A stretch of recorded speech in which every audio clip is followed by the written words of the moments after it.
Giorgia Meloni ने उतारी मंत्रियों की फौज, ईरान को लगाया फोन, ट्रंप को भारी पड़ गया भिड़ना। जॉर्जिया मेलोनी ने लिया अपने अपमान का बदला, अमेरिका के दुश्मन पर कर दिया बड़ा ऐलान। पहले भारत का नाम फिर अमेरिका का काम तमाम किया। मेलोनी के दिमाग में क्या चल रहा? कहते हैं अपमान से घायल महिला कुछ भी कर सकती है, और अगर वो महिला इटली की प्रधानमंत्री खुद जॉर्जिया मेलोनी हो, जिनका इतिहास ही कट्टरपंथियों को दौड़ाने और इस्लामिक फोबिया सोच को मिटाने के लिए रहा, जॉर्जिया मेलोनी से भिड़कर लगता है ट्रंप ने गलती कर दी। अमेरिका और ईरान के बीच इस वक्त सबसे बड़ा तनाव है।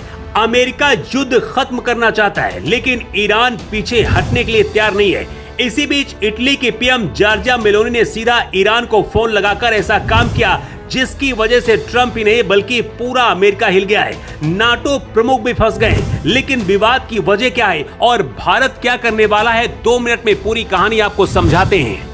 यूरोप के 32 देशों से मिलकर नाटो संगठन बना है। यूरोप के किसी भी देश पर अगर बाहरी खतरा होता है तो ये नाटो संगठन उनके लिए लड़ता है। मतलब इन 32 देशों पर अगर किसी भी देश ने हमला किया तो उसे अमेरिका सहित सभी देशों पर हमला माना जाता है और सभी देश मिलकर लड़ते हैं। यही वजह है कि पूरी दुनिया में युद्ध के दौरान भी हमेशा यूरोप में शांति रहती है, क्योंकि वहाँ युद्ध जैसे हालात नहीं बनते। लेकिन ट्रंप के आने के बाद हालात बदले। अमेरिका और फ्रांस के साथ मतभेद हुए, ग्रीनलैंड के साथ मतभेद हुए, और अब G7 की मीटिंग से लौटकर जब ट्रंप पहुंचे थे तो उस दौरान इटली के पीएम जॉर्जिया मेलोनी के साथ भी उनके मतभेद सामने आ गए। और इसकी वजह बना ट्रंप का वो बयान जिसमें उन्होंने कहा था कि इटली की पीएम जॉर्जिया मेलोनी उनके साथ फोटो खिंचवाने के लिए विनती कर रही थी और इसीलिए दया खाकर उन्होंने उनके साथ फोटो खिंचवा ली। ट्रंप और मेलोनी पहले दोस्त थे, लेकिन ईरान इजराइल तनाव को लेकर मेलोनी ने खुलकर अमेरिका का समर्थन नहीं किया था, जिसकी वजह से ट्रंप बौखला गए और उन्होंने मेलोनी का अपमान किया। लेकिन जॉर्जिया मेलोनी पीछे कहां रहने वाली थी। उन्होंने पहले तो ट्रंप को जवाब दिया, इसके बाद अपने सभी अधिकारियों को, मंत्रियों को अमेरिका जाने वाले आधिकारिक दौरे रद्द कराए। इसी बीच नाटो देशों के प्रमुख मार्क रट ने एक बयान दिया। नाटो देशों के प्रमुख मार्क रट ने कहा कि ईरान संघर्ष के दौरान अमेरिका और इजराइल के सैन्य अभियानों में इटली ने बहुत बड़ी भूमिका निभाई थी। उन्होंने दावा किया था कि इटली ने अपने सैन्य ठिकानों का इस्तेमाल करने के लिए लगभग 500 अमेरिकी सैन्य विमानों को मंजूरी दी। इटली के प्रधानमंत्री जॉर्जिया मेलोनी ने नाटो चीफ के इस बयान को पूरी तरीके से अफवाह बता दिया है। मेलोनी ने साफ शब्दों में कहा है कि इटली ने इस युद्ध में हिस्सा नहीं लिया था। इस बयान के बाद जॉर्जिया मेलोनी ने अपने मंत्रियों की फौज उतार दी।